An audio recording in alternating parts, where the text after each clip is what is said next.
The second movement was initially called Morning on the Rhine. But like so many composers, he eliminated the title.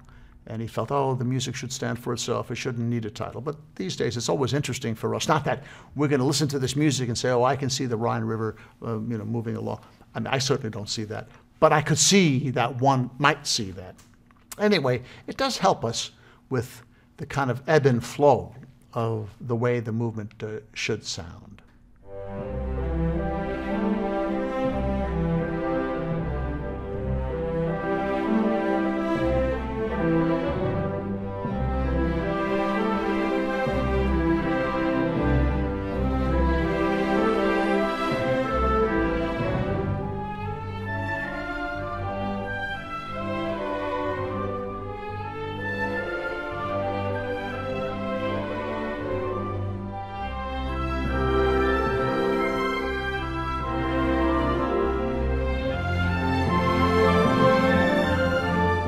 After the first theme, quite beautiful and repeated a few times, then there's this absolutely charming little section with a bunch of short notes. It's like a little fugue. Each voice comes in separately, coming in, and you have the bassoon, and you have the cellos, then you have the violins, the violas, then you have oboe. Everyone jumping in at different times with this staccato figure.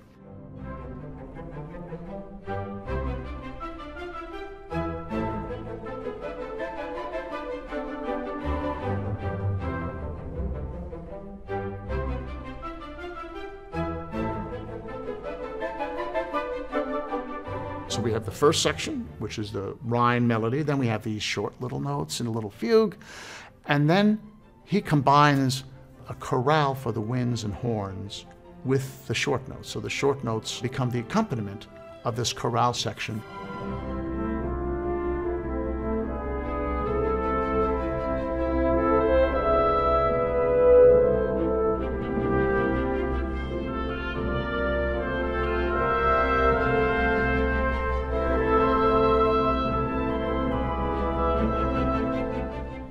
After that, he leads us back to the recapitulation, or the beginning of this absolutely magnificent movement.